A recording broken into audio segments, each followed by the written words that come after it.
Welcome to RealGM Radio here with Mo Dakhil. You can find him everywhere. It seems like he writes for Bleacher Report, does game nights on the NBA app. He's all over X, posting videos and breakdowns. He's a must follow over there. And he's one of our favorite guests over here. Welcome back to RealGM Radio, man. Oh, thank you for having me. But also, I'm a must follow on Blue Sky. Come join me on Blue Sky. I am also on Blue Sky. So, yes, let's get that going. Come follow us on Blue Sky. Look, we got a bunch of stuff to get to, including previewing the semifinals of the NBA Cup in Las Vegas. We're going to have our thoughts on the Jimmy Butler situation here in a minute, but let's start with some observations from the knockout round games this week. We're going to start with Knicks-Hawks from last night. The Hawks came back, beat the Knicks thanks to a big third-quarter turnaround, a physical defense. And, Mo, I'm really buying into these Hawks. They've won 7 of their last 8. They're 10th in defensive rating over the last 15 games. There's a bunch of stuff we can get into, but it's the defense that really sticks out to me. And they've, in that game, really, like, they out-Knicksed the Knicks. You know, like, they out-physicaled a Tom Thibodeau team. I just thought that they were a more physical team. They wore the Knicks down over the course of that game, especially, obviously, in that third quarter and that second half when they came back and won it. But what are you seeing from their defense? I mean, first off, when we talk about their defense, we got to talk about Dyson Daniels basically deflecting every pass or stealing it. So it's basically that. But ultimately, they are stacked defensively. With him, with Jalen Johnson's a very good defender. I think you have Clint Capella kind of manning the paint, although falling off a little bit. But Okongwu is still there as well, backing him up. They just have a good scheme and understanding. And I think the most important thing, and my colleague Zach Harper has been saying this quite a bit, you know, he's been equating it to what Jason Kidd would say to Luka, which is just, I just need 2 more seconds of defense from you. I don't need you to be a lockdown defender. I don't need you to be anything great. I just need 2 more seconds of defensive effort from you. And they're getting that from Trae Young. And I think that's been a big part too. That's been a bit of a change there. Like, this is a surprising team, but you know, you started this out going like you're buying in. Everybody should be buying in. Name me a team that has wins in Boston, Cleveland, Milwaukee, and New York. Yeah, I mean, the crazy thing with Atlanta, the Hawks. It's the Hawks, but they also have like weird losses on their schedule. Of course, you know, Washington. They don't have to worry about the Wizards in the playoffs, though, because the Wizards won't make the playoffs. Breaking news. Yeah, as long as they're not playing bad teams, they're fine. No, I love starting with Dyson Daniels. I have so much fun watching him. We're going to talk about Jalen Suggs later on in the show, but like, to me, these are the 2 guys vying for the Emmy of most fun defensive player to watch this year. Like, what he's doing is crazy. The deflections, every broadcast starts with the deflections, the fact that he's leading the league in them. The way that I like to equate it is, we know how awesome OKC's defense is, right? And 2 of their best perimeter defenders, not the best, but 2 of their best, Cason Wallace and Lou Dort. You stack 1 Cason Wallace on top of 1 Lou Dort, and you get 1 Dyson Daniels in terms of deflections per game. That's what this guy is doing. It's absolutely wild. But it's more than just the deflections, too. He's a really long, athletic defender. He's helping at the rim. He's all over the place. His defensive IQs and anticipation is really, really high. And it's like, I don't want to just get bogged down in the deflections part because, look, just because that's an easy stat to quote, he's probably going to make an all-defensive team, but he's an all-around awesome defender for them. Yeah, no, I mean, he's just a solid weak wing defender as well. Like, you put him on point of attack, you put him on the best. Look what he did to Brunson last night. Mm-hmm. He was all over Brunson. Brunson was 5 of 15 from the field, was having a really difficult night, and it's directly related to Daniels. Every time Brunson went to the bench, Daniels went to the bench. When Brunson came off the bench to come in the game, so did Daniels. It was not a mistake there. Like, you know, that's not a coincidence. And he just really relishes that assignment, you know, what I love about the league now is we're actually kind of seeing a lot more lockdown defenders than we have in the past, you know, and I think that's going to be an important thing as we go forward for the league, having a little more defense out there. But I think the important thing for Daniels is now he needs to bring along his offense. That's the development. That's next year stuff. But right now, defensively, he has his role. He has his assignments. He locks down. That's going to be the important thing there right now. And that's huge for the Hawks. If he's going to be able to do that all season, which I really think he is, they're going to be in pretty good position. They're at least going to be tough to play on a regular basis. And they've got like multiple guys, multiple long wings. Like DeAndre Hunter has been, what a bounce back year for that guy.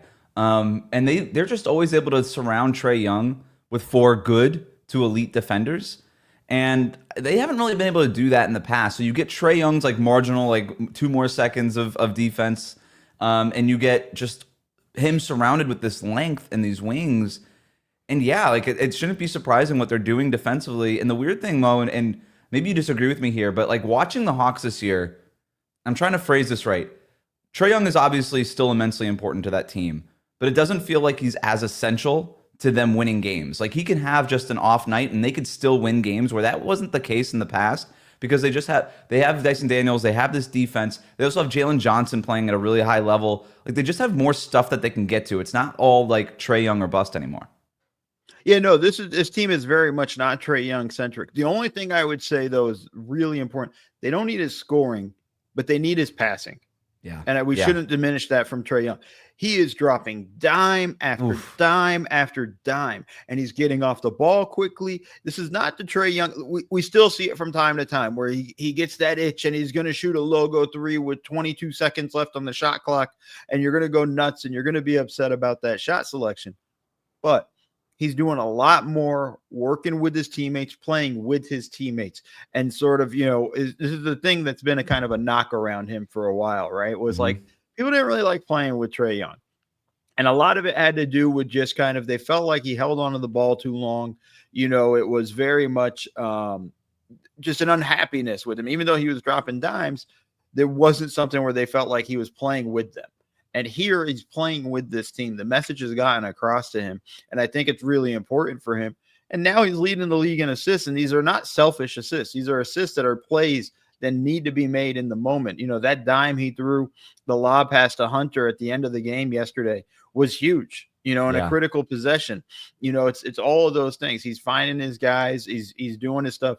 Like, I don't want to diminish that. But the other thing that's really important is, this Hawks team can survive if Trae's not shooting it well.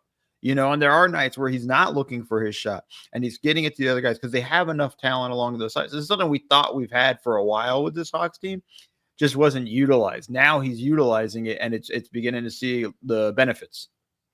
It's a great call. And this is what a good team looks like, right? Like you have a bunch of good players and not all of the good players have to play well in order for you to win. Trae Young, I thought was really impressive down the stretch too. He looked really tired to me in that fourth quarter because he's doing all that running around, but then he found this extra little juice in the bottom of his stomach somewhere, and then that's kind of what led to that series that got that pass to DeAndre Hunter that basically sealed the game there. And so just really impressed with everything that he's been doing. Let's move on to the Knicks part of this though. They obviously lose the game, but they've been playing well. Cat has been a really good fit for them, not just on the court. Obviously the pick and pop with him and Jalen Brunson's been awesome. I thought his defense was okay in that Hawks game and okay overall. It hasn't been as bad as maybe a lot of people feared. And the Knicks' defense is just trending in the right direction overall, 7th in defensive rating over the last 10 games. So we'll see if that holds because it hasn't been that good this season. But he's been more of a fit vibes wise than I thought it was going to be, right? It really feels like the Knicks fans are rooting for Karl-Anthony Towns, and I'm not in 10 different universes, right? This probably happens 1 out of the 10 universes where the Knicks fans kind of get are buying into Cat this way, but I think they are. What do you think? Yeah, I think it's not just the Knicks fans buying into Cat. I think it's Cat buying into the Knicks culture and the environment that he's in. It's not a very he's matured. He's taken a lot of hits, and he's been and rightfully so in that sense. And I think there's a lot of stuff, for me, apart from last night, his complaining is down, his whining is kind of down. He's getting back on defense after a play where he thought he got fouled and should have gotten a foul call. I think there's a lot more maturity with him in that sense. And I think, the Knicks fans believe him now, believe in him, because you're seeing what the offense is doing, and like you said, the defense is improving and it's trending in the right direction, and I think he's done a great job. Look, he's bought in. He's doing a great job rebounding, finished with 19 rebounds last night. I think, you're looking at the fact that this is the Cat that for the longest time, his rebounding disappeared from his game. And I think you're seeing him kind of put in a little bit more of that workman effort on the defensive end. So I feel like you're getting everybody kind of bought in. He's bought into the Knicks culture. He's bought into the team. He's bought into Tibbs. He understands that this is really Brunson's team, and he's kind of one of the other leaders, but it's Brunson's team. And he understands what it is in New York and what it's like to be in New York. There's a big moment in the game against Toronto that they won, after he hits a big shot, he's holding up the jersey and pointing to the New York. Like he understands what he's representing. The cool thing about it is he understands what it is to be a Knick. And I think that's one of the fun stuff that we're seeing this season.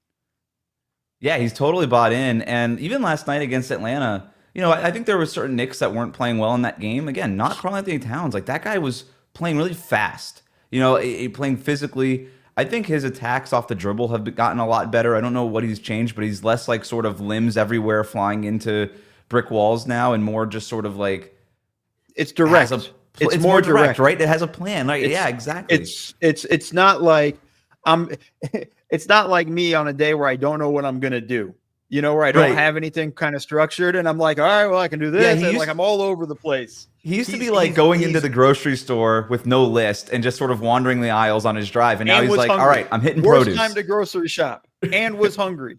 So that was the thing. We're like, oh, that looks good. I'm gonna eat that right now. There's all those that's the thing.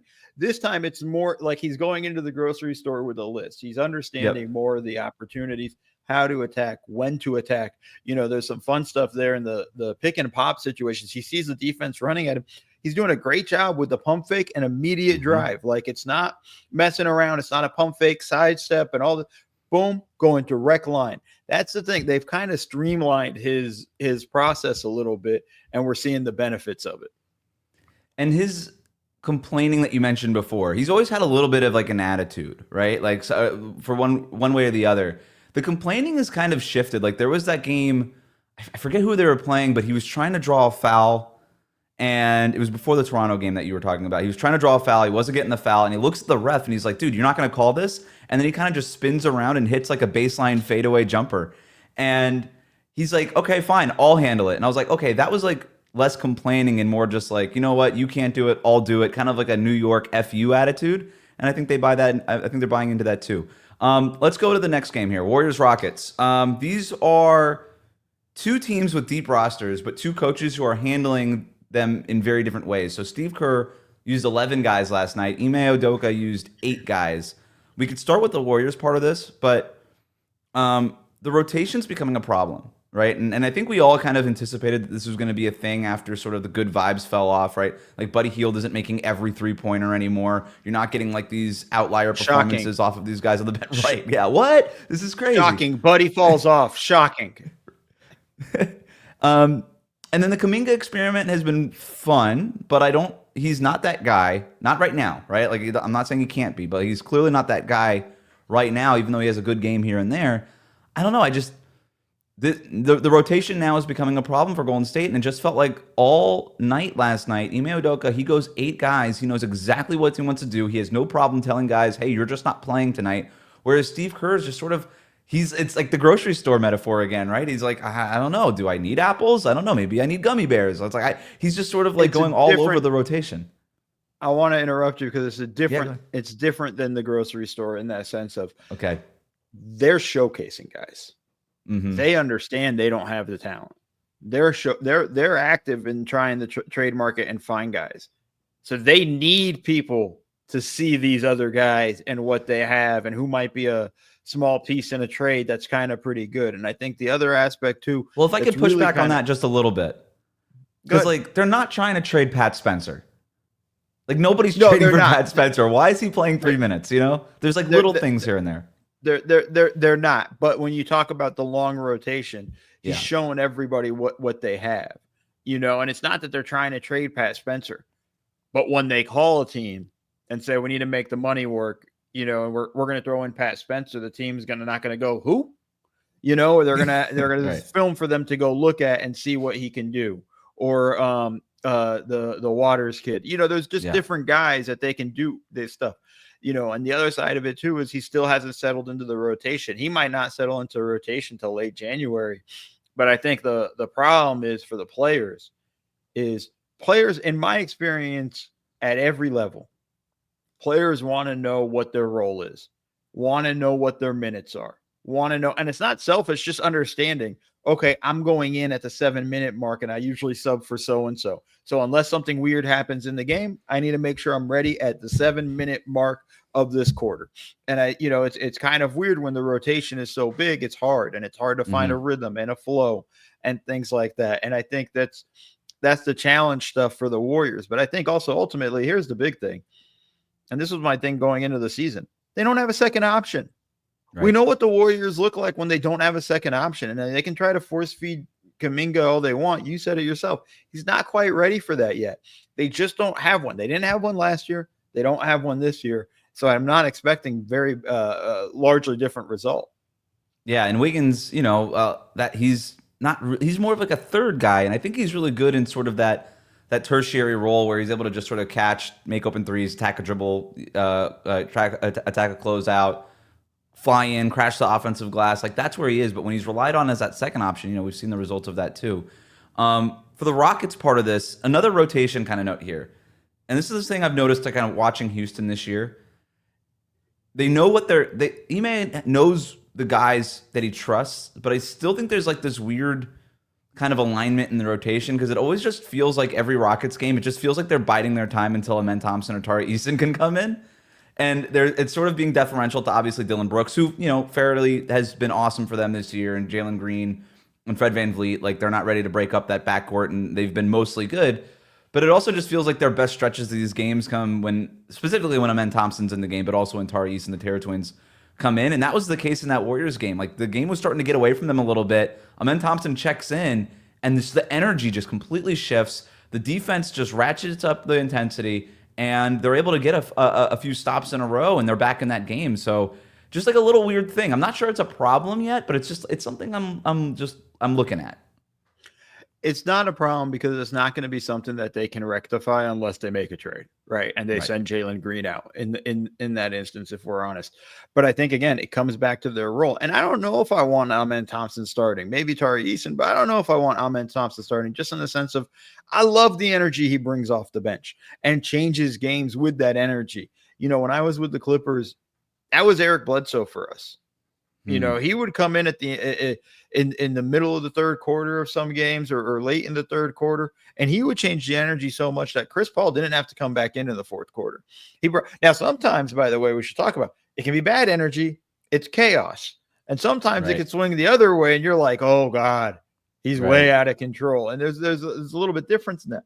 Then you saw Bledsoe wanted a starting job. He went to go get one, and he's never really been that guy again, and obviously not in the league anymore. I think, with Amen Thompson, I don't know if that's his permanent role, but I think with this team right now and the way they're set up and what this team needs, I think he's perfect coming off the bench for them and bringing that juice and that energy. He comes in, he changes the game with just his athleticism, with his defensive energy, with getting out in transition. I mean, this is a team that struggles to score. So one of the things he does is he gets them out in transition and gets some easy buckets. You got to love what you're seeing from him, but I'd be careful trying to just, at end of games, I want him on the floor. Starting lineup, I think I'm fine with what we have, and we'll get it going from there. Yeah, and there's obviously some of the spacing and offensive concerns and stuff like that. I'm not saying that they need to make any major changes right now. I think it's working for them, and but I will just point out one stat, and this is kind of like, is this something or is this nothing? So their starting lineup is a plus 4.2 in 338 minutes. Very good. That's a good starting lineup. You take Jalen Green out and you put Amen Thompson in. This is in 55 minutes, so a much smaller sample, but they're outscoring teams by 30 points every 100 possessions when they do that, and their defense is ridiculous. So it's working, and again, credit to Ime too, because down the stretch of that Warriors game, like he takes out, they're struggling defensively a little bit. The Warriors are targeting Shang, who apparently, according to Ernie, it's Shangun and not Shangoon anymore. It's Ernie Johnson pointed that out on the TNT broadcast. It's Shangun. Shangun. Kind of blew my mind because we all have not been saying that. So I hate when players do that. They wait way too long to correct us on all of this stuff. I'm so used to saying Shengun. I've said his name so many times across so many different platforms, and now I got to remember Shengun. Like, this is going to be tough. So it's like Shane, like the white guy name, and then just Gun. And then Shengun. Shengun. You know who the all-timer for me on this is? There was Patrick Surtain, the first one, not Patrick Surtain the second. That's currently his dad played for the Miami Dolphins, and like 7 years into his career, it's actually Surtain. Oh no, we used to call him Surtain, and he's like, it's actually Surtain, and it's like, dude, you've been here for more than half a decade, and you're telling us this now. I'm gonna do this with my last name at the somewhere in the next 4 years. I'm just gonna I'm gonna start correcting everybody about my last name, just in a different way. And it's not correct. My name's correct now. Everybody says it correctly now. I'm gonna just make it different and just be annoying like that. Yeah, just give us an option here. Just we're not gonna we're gonna say Dakhil. The K is silent. Oh, that's brutal. That's brutal. That's a tough one. Yeah. Unfortunately, mine's really I don't know. You can maybe change I don't know, Goldberg. I don't know. You could just change. No. The stress. Goldberg. I don't know. I tried to Goldberg. You just didn't work. The B is silent. You're like, why? It's just that's how we do it. What was my point? Oh, so yeah, right. So Schengen is struggling a little bit defensively. Ime puts in Jabari Smith Jr. at center, and they kind of get into that little more switchy 5-out lineup a little bit more, and that starts to work. But then what happens, Houston kind of goes into a dry spell offensively, and so Ime, with a minute and a half left in the game, puts Schengen back in the game for a couple possessions just to juice their offense, and they get a couple of big buckets. So Ime's got such a good, he's got such a good sense of his team, the rotation. He's got a finger on the pulse of that thing. And it's a big, that's probably going to be why he's in the front runner right now for Coach of the Year. Him and Kenny Atkinson and maybe a couple other guys there, including maybe Jamal Mosley. That's my transition. Bucks Magic. Even though the Magic lost that game, so maybe not that great of a transition. But look, we'll start with the Bucks part of this. No, still a great transition. We could, and I'll tell you why, and I'll just do it quickly. He almost won that game without Franz Wagner and Paolo Banchero. He did, and so did Jalen Suggs. All right, let's talk Orlando Magic then. Let's just do it. This is a weirdly fun team, despite the fact that they have a really hard time scoring the basketball. But defensively, they're a ton of fun to watch. They put so much size. They have that 2-center lineup out there right now, and Jalen Suggs, like I said, he's the reigning Emmy winner for defensive player for me, just most entertaining defensive player. Dyson Daniels coming for it. It's going to be really interesting at the end of the year at award season, but he's also kind of thrust into this new position, and that's again why Orlando's kind of fun. It's the storylines are really interesting. Paolo Banchero comes out guns blazing, looks like a superstar, not an all-star, like a superstar in that first week, and then goes down with the oblique. Franz Wagner steps in. Hey man, it's gonna be on you. Here's the torch, and he's like, cool, bet I'm gonna be front runner for most improved and a kind of an all-star candidate here. And then he goes down also with a right oblique injury. Weird. And now it's up to Jalen Suggs, and then he comes out and scores 30-plus points in that Bucks game. He looks the part of a guy that not necessarily is going to carry your offense. We can get into some of the nitpicking there, but just a guy who's now gotten the chance to kind of explore the outer edges of his game, and I think it's going to be kind of fun to watch. Yeah, I think this is going to be one of those things. They're going to need him to explore those outer edges of his game, and try to figure out how is this stuff going to work for them, and how do they kind of find the flow with both those guys out. I know Paolo's probably nearing a return, but not imminent. And I think that's until then, they need to kind of stay afloat. This has been one of the fun teams of the season, and they were fun last year as well. I think we're just kind of beginning to get we haven't set expectations on them yet. So it's not to the point where we're going to kind of start to crush them. But I think we're at the point where it's everybody's paying attention to them and seeing what they do and how they play. It's again, another young team with solid defense that I love watching just in that sense, but they have a great next man up mentality, right? Paolo goes down, Franz steps up. You've highlighted that. Suggs, Franz goes down, Suggs steps up.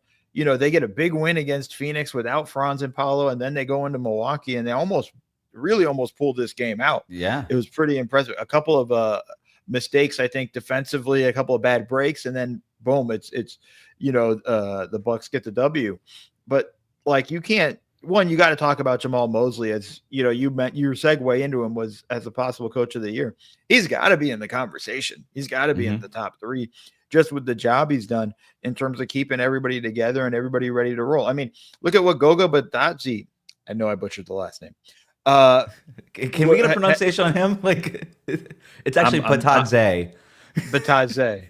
Yeah, I have you're no idea. joking. I'm kidding. I just yeah. I have no idea. It I don't would, you think could he's have totally French. had me, and I'd be walking around going Bataze. Bataze. Um, but you have Goga going nuts, and playing a role in terms of when guys go out and things like that. Like, this is actually a pretty deep team.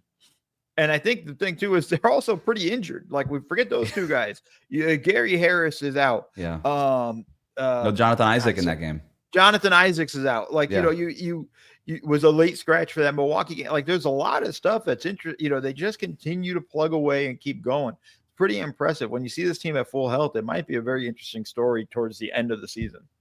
And Jamal Mosley has, you're right, the next man up mentality, like the culture that he's set there of like that wasn't the Orlando Magic were like losers. Basically since Dwight Howard left. Mediocre. Once they had, when they had the Vooch and the Fournier and the I'll say it always felt like a team that could never get over the hump. Like they kind of had like this baby brother loser mentality, and Mosley came in. He was like, enough with that. No, we're winners. We're going to be tough. We're going to do all these things, and we're going to outperform our expectations, not just sort of meet these mediocre expectations. And that's what they've done these last couple of years. I thought it was really interesting too. Like, so when we talk about what Jalen Suggs, what his opportunity is right now, as a scorer, I think he's been a lot better than people who watched him in his rookie year would have him. You would believe. In Gonzaga, he was actually pretty good. So it was like I thought his rookie year was more of the outlier than what he's mostly been throughout his basketball playing career. But he's been much better than he even was at Gonzaga. The 3-point shot is coming along. All these things. He has to develop as a playmaker, right? He actually Goga Bitadze had more assists to Jalen Suggs than Jalen Suggs had to Goga in that Bucks game. Right. And I think that's a cool thing that Mosley did. He's like, all right, we're going to pull our centers out. We're going to have them sort of facilitate up high, whether it's Wendell Carter or Goga, who both had more assists than Jalen Suggs in that game. And that's fine for the offense, and it obviously works okay, especially if they don't think that Jalen Suggs is that guy as a playmaker. But my point, I guess, is that Jalen Suggs eventually has to be that kind of guy as a playmaker. Well, it doesn't necessarily he has to be that kind of guy for them, but they have to go find that guy. That's going to be a key piece for them going forward. They were one of the teams I was hoping would get Chris Paul, over the offseason, because I thought that had been a fun place for them, for him to kind of dime up guys and give guys more opportunities and take some of that playmaking off of Paolo, because he's their main playmaker, and I think that's the thing there that they're missing. So I don't know if Suggs has to be that guy. It'd be nice to have, but I don't know if he's going to be that guy or develop into that guy. Listen, I'd rather he be a guy right now in this role where he locks down defensively and then can get us buckets on the other end. And, we'll just have to look elsewhere for the playmaker. You can't get it all, Wes. You can't ask a guy to be everything. Right. I mean, and I think the idea too is that Paolo and Franz will ultimately be the lead playmakers of that team, and Jalen Suggs doesn't have to be that either. But let's talk about the Bucks. So they're going to play the Hawks in the next in the semifinals in Las Vegas in this NBA Cup. Bucks Hawks. What are you watching for in that one? Man, I'm watching to see how the Bucks handle the Hawks defense. I think that's going to be a really interesting one, just in that sense. I think ultimately I think the Bucks will take the win, but I think it's going to be a challenge for them. It's not an easy one in terms of finding that stuff out, because I'd just put Dyson Daniels immediately on Dame and just harass him all night long. And you got to hope you have enough length to take on Giannis. But if you can just slow those guys down a little bit, you're going to have a good opportunity. And their defense has proven to slow those guys down. They, again, got to win against Milwaukee already this season. So it's not like they're going in there completely unaware of the blueprint for how they need to play to beat Milwaukee in this one. I think just the challenges, though, for Atlanta offensively might be a bit much. I think Milwaukee will figure that stuff out. And the guy to keep an eye on in this whole game is Chris Middleton. He's played 3 games already. He's not shooting it really well, but I'll tell you what he's doing. He's doing what you want Jalen Suggs to do. He's playmaking like crazy. I think he finished the game against Orlando with 8 assists. I think when you're looking at that stuff, he's seeing the floor really well right now. Yeah, and he's really just sort of by just being there changed the dynamics of Milwaukee's lineups. They feel longer now. There's some guys that are out of the rotation. They've figured out what they got to do. Andre Jackson Jr. on the outside.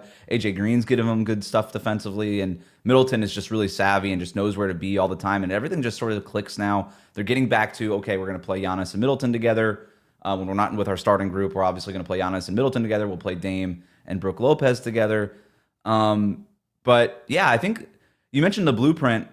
So the last time that these teams played, obviously the Hawks won, but Giannis had 31 in that game. Trae Young went 0 for 9 from 3-point range, and the Hawks still won, which is pretty remarkable. But a big part of that was that they turned the Bucks over 18 times, and I think that's going to be a big part of their blueprint in this game. Is like we got to get these turnovers. Trae Young will shoot better, and I think we're going to have a pretty good shot. But just to Giannis speak still to might the have 31. I know exactly, right? But that's what I'm saying. Like they had 30, he had 31 and they still beat him. So the part here is what's interesting is the defense for Milwaukee has been about league average over the last 10 games. And Middleton's obviously helped with some of that. But what kind of defensive effort are you getting from Milwaukee? It's still sort of a wax and wane kind of thing for me. A little inconsistent. Here's my Bucks take. I think they have the best duo in the NBA right now. Giannis and Lillard. Like Dame over the last 10 games has been ridiculous. 26 points per game on 48% shooting, 42% from three-point range, 8.3 assists. Giannis is scoring like 30 million points a game now. Like, who's the better duo right now in the NBA? Who's playing better than Giannis and Dame? Yeah, I don't know if we can really talk about it. I think maybe we could talk Darius Garland and Donovan Mitchell, but that'd probably be over the whole length of the season. Tatum and Brown are always going to be in the conversation. I just don't want Boston fans to get mad at us. It happens by me just being on the show. So just fair enough. No, but I think right now over the last 10 games that they have been the best duo. I think they're beginning to find the synergy that we thought they'd find last season. We're understanding how to play with each other, how to work off of each other and things like that. We've seen more Giannis and Dame pick and rolls this season than I think we had last season. I think we're getting to kind of see a little more of a comfort level for Dame. Ultimately, I mean, look, beginning of the season, everybody wanted to call him washed up, and he looked slow. He didn't look ready to go. I think we're beginning to see it kind of come to fruition now, and I think it's a dynamic duo. It's a tough one because those two guys are getting into the paint like crazy, and more importantly, they're making the right kicks out of it. They're making the right passes. They're dropping dimes. They're doing all of that stuff, and I think it's help the Bucks in general. Once those two guys get in the paint, the defense collapse. They're spraying the ball around and they're finding open threes. And Torian Prince is hitting like plus 40% from 3-point range. Bobby Portis has had a couple of good games lately, especially with that pick and pop, pick and roll kind of stuff.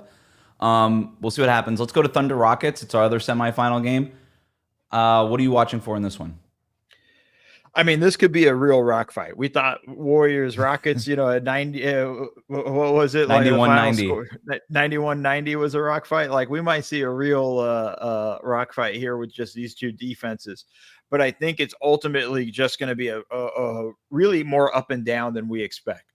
I think both teams are going to want to get out in transition. Both teams do force turnovers, try to score off of that. Look, the Thunder are lead the league in points off of turnovers. They attack constantly. We saw what their defense did to the Mavs. Like they just blitzed relentlessly on Luka, kind of took him out of the game, and they were able to capitalize off of that with all the turnovers. I think it'll be a fascinating game defensively. This is where I get worried about the Thunder. Or excuse me, this is where I get worried about the Rockets is the offense, if they can keep up offensively in the half court. The one thing that's to their benefit, they're the top rebounding team in the league, and the Thunder are still not a really good rebounding team. Even with the addition of Isaiah Hartenstein, who I love, and I love that signing for them, they're still short on rebounds. They're still getting beat on the boards on a nightly basis. So it's going to kind of come down to that. Can they defend well enough and get the rebound if you're the Thunder? If you're the Rockets, can you find enough offense in the half court? Yeah, the thing that stands out to me, I'm watching in this game, only the Mavericks throw fewer passes per game than the Rockets. And a big part of what the Thunder's defense thrives on is, like you said, like those deflections, those steals and things like that. When Houston beat Oklahoma City the other night, like a week ago, Oklahoma City only got 5 steals in that game. They averaged more than 12, right? And so, you're kind of taking a big part of the fuel out of the Oklahoma City jetpack when you're just basically not putting the ball in the air as much for them to go kind of steal it and get those pick sixes. But like I just said, like the only other team that doesn't throw as many passes is Dallas. They just beat Dallas. And I think that's why you saw them trapping at like basically half court. It's like, okay, if you're not going to throw the pass, well, then we're just going to swarm you right as soon as you cross half court, and we're going to make you have to get rid of this ball. Now you have to pass. And then once you're doing that, now we're all moving. Now the kind of blender starts. And I think they'll do that too with Fred VanVleet, Jalen Green, like whoever it is that's bringing the ball up, even Alperen Sengun off of a defensive rebound. They'll just start swarming them. So it'll be really interesting to see how Houston counters, because I think they can look at that Dallas game film and be like, okay, do we have those outlets for us to go after and kind of just spring our offense loose here? I think this game is going to be fascinating, and you got two really good coaches kind of going at it too, because I know the Thunder are going to know what the Rockets are doing because they just lost to the Rockets, and they're going to have their counters too. So it'll be interesting. Yeah, it's going to be a lot of fun. Like, I think this is actually, everybody get used to this, please. This Houston, Oklahoma City sort of matchup. Ooh. We're going to see this a lot. I'm hoping we it. see this at some point in the playoffs, but I hope we're going to see this as a rivalry kind of develop between these teams, because I think it'll be a lot of fun. Young teams kind of on the up and coming. I think the Thunder are a little bit further ahead in the development, but the Rockets are not that far behind. So let's get to some big picture NBA questions now. We'll stay with the NBA Cup for a second and then move on to Jimmy Butler. But do you think that the NBA Cup is working, Mo? I was thinking about this when you wrote this in the rundown. How do you mean working? Do you think it's resonating with the people that the NBA wanted it to resonate with, right? And so I think with the NBA Cup, they were trying to create an event that would attract maybe the more casual fan.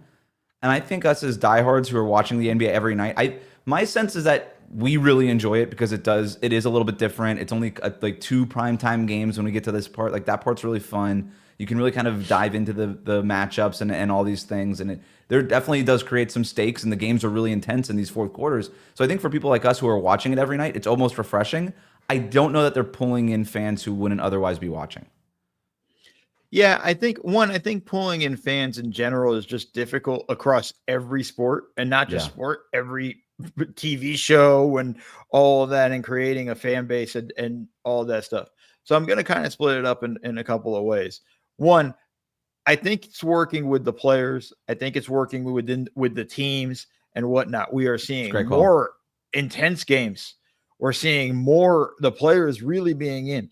Listen, we saw that Steve Kerr press conference. He was pissed they weren't going to Vegas, and a lot of coaches and everybody's kind of bought in and has really sort of flown, had an attitude with it. Doc Rivers in his pregame press conference before the Orlando game is like, this is one of our goals for the season.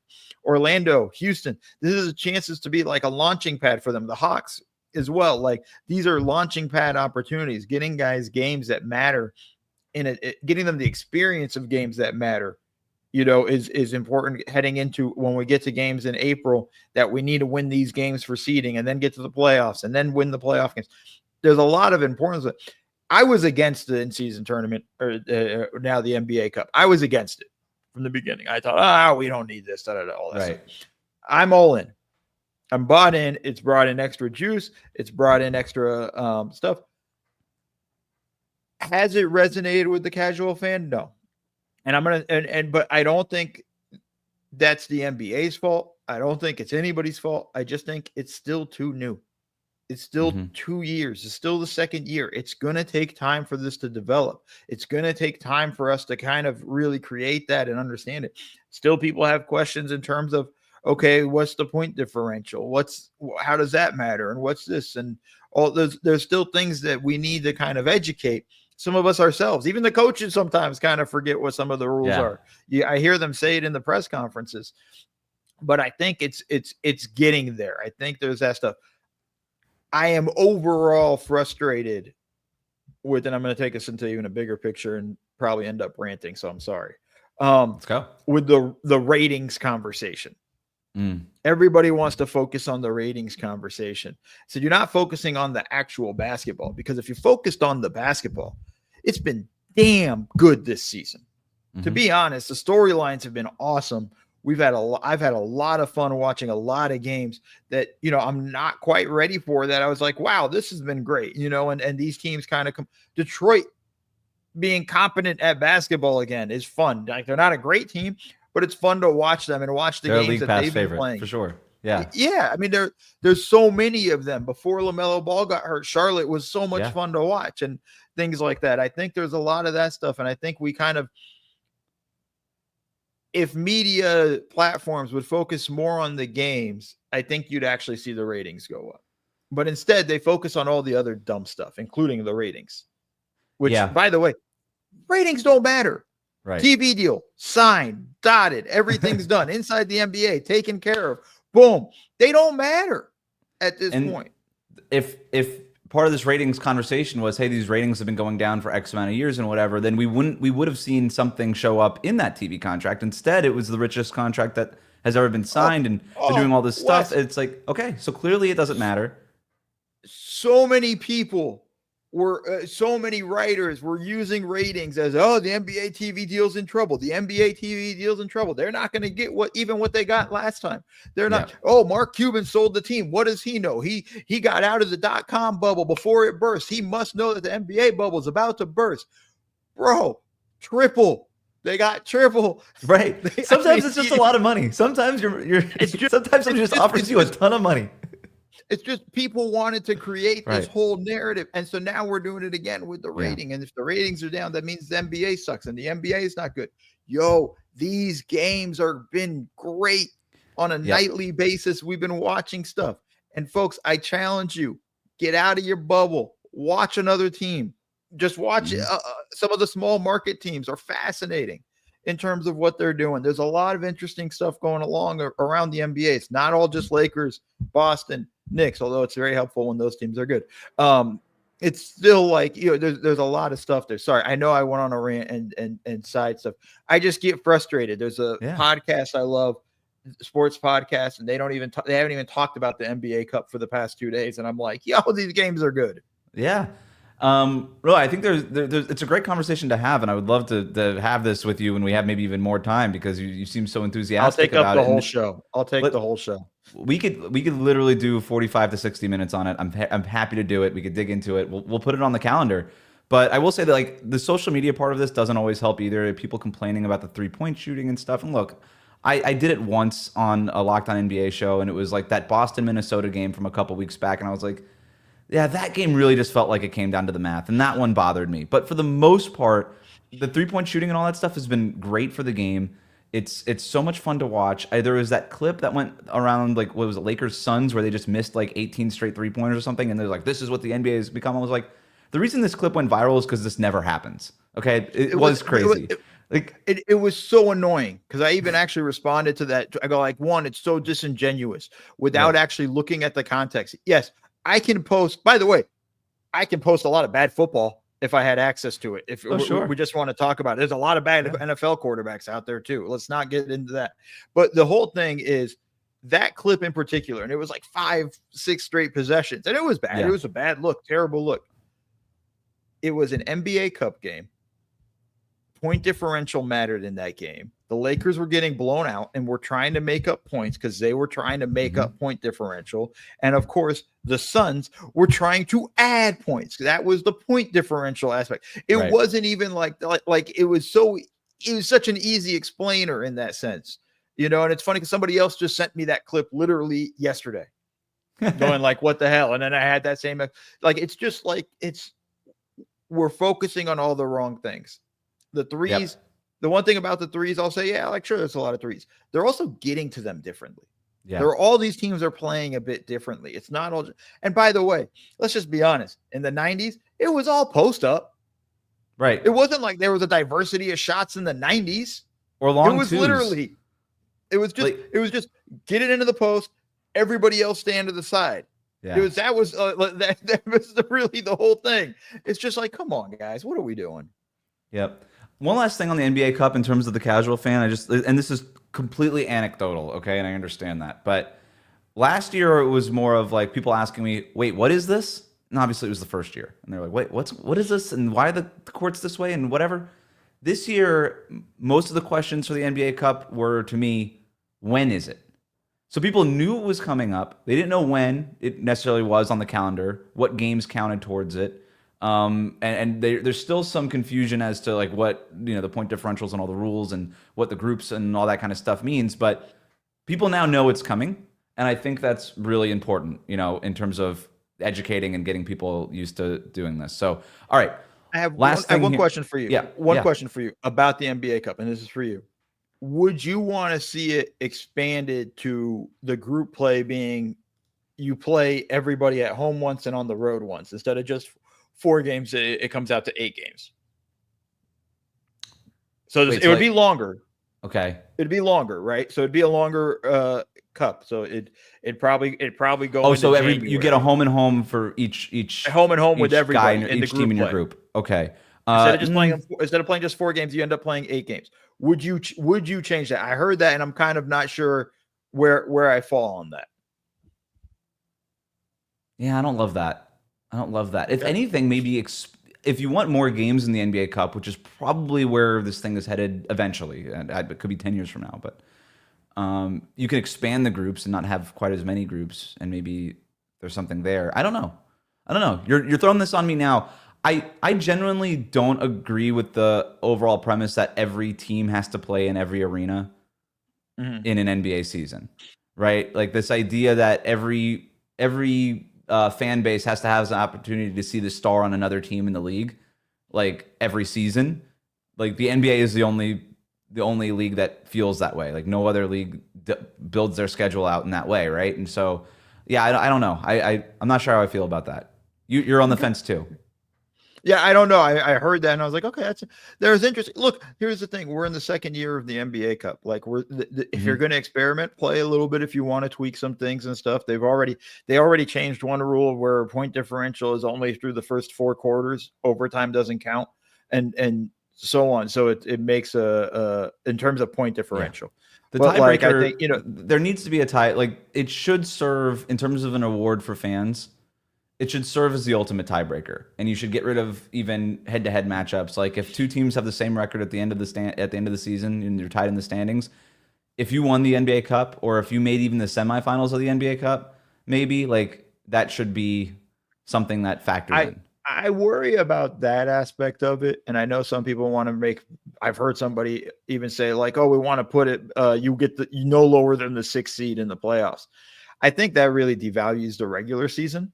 And that's where I'll start to have a problem. But I don't mind trying to figure out how to tie it into tiebreakers. Yeah.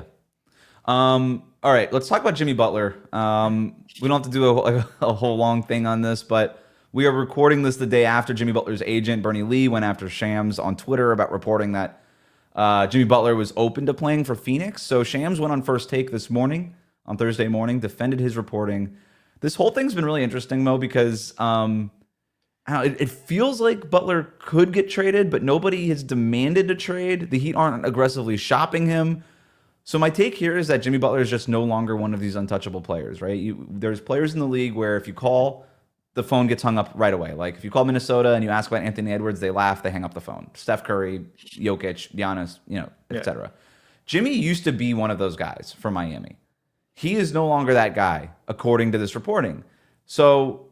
And that makes he's 35 years old. You've got this contract situation. He could be a free agent this summer. It just feels like it was always going to be headed in this direction.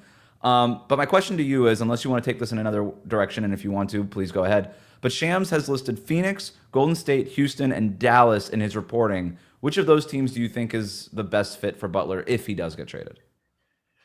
I mean, I guess the Warriors would probably be the best fit in terms of they need that second option, and I think adding adding more toughness with Jimmy would be pretty fun. I think it would be terrorizing him and Draymond together.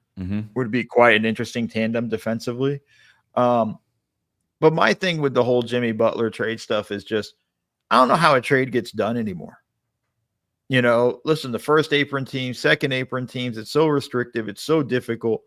All the teams that he's going to want to play for are already in one level of the apron or not. Like, I laughed when the whole Phoenix thing. First off, let's just discuss the fact that when Shams tweeted out breaking news, made me think Jimmy got traded. And then it was, no, he's open to playing for Phoenix. I'm like, so wait, he didn't get. Like, please, Shams, don't do this. Like, we all have the graphic notifications. Just tweet it. You didn't have to put breaking news. Breaking news is dude got traded. Right. Yeah, that's just another. I'm ranting. Breaking news, nothing happened. Yeah, exactly. And it wasn't even Phoenix is interested. Phoenix is trying to trade it for him. Right. And I don't even know how Phoenix can pull off that trade and any of these teams. Because the only way that they could pull off that trade, just to kind of get into it, is they would have to trade Kevin Durant, Bradley Beal, or Devin Booker to Miami for Jimmy Butler.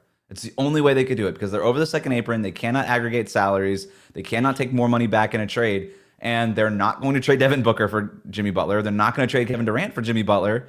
And they might want to trade Beal for Jimmy Butler. But Beal's got a no trade clause. And the Heat aren't doing that. They already said no to Bradley Beal when Washington was trying to trade him. They're not doing that either. Yeah, so but it's also like just the complications. Like all of these teams that would have to trade for him would have to give up so much. I think I saw a tweet from Bobby Marks saying it would take about 5 players for one. It'd be a 5-for-1 trade. If Dallas did it, it'd be 5 or 6 guys. It would be half their rotation. And so now you're coming to it, and now you're just going to be a bare bones team. And you look, man, like Jimmy's been playing well as of late. You trust that knee? And you have to pay him at the end of the year? I don't know, man. Like, I think the Heat would love to trade him if the right deal came across. I just don't think there's going to be a right deal. And to be honest, I don't think there's going to be a lot of trades this deadline. Yeah, I would be shocked if I think Jake Fisher, friend of the program, reported basically, hey, minimum contracts is sort of the currency of the trade deadline. And it's like, that's not what fans want to hear. That's not necessarily the most exciting thing, but it is sort of this new world that we live in. And by the way, this is sort of the way the NBA wanted it, right? Like this is kind of the league might be going in a direction where these trades are happening more in the offseason, where free agency is more of a thing because these trades are so difficult to pull off. And that might be just where these things are headed. I will say, like, Golden State to me feels like it could still happen just because they might be motivated specifically to get off the Jonathan Kuminga, what do we do with his contract extension situation. They might have already decided we're not comfortable paying this guy the max. We've been down this road before with Jordan Poole. Luckily, we had a get out of jail free card in the shape of Chris Paul, but we don't know that we're going to be able to do this with Kuminga. We can go get Butler right now and just make a run at it and just kind of figure it out. So maybe that's the situation, but like even there, we're talking about like maybe $1 million in like salary that has to be kind of thread through this needle with this second apron. So none of this stuff is easy. None of this stuff is easy. No, it's hard. It's not going to be an easy run through all of this. Mo Dakhil, thanks so much for jumping on, man. This was fun. It's Dakhil. Wes, it's Dakhil. Thank you for having Wes, me. What was it? Goldberg? Goldberg. No. It was Goldberg. It was Mo Dakhil and Wes Goldberg signing off.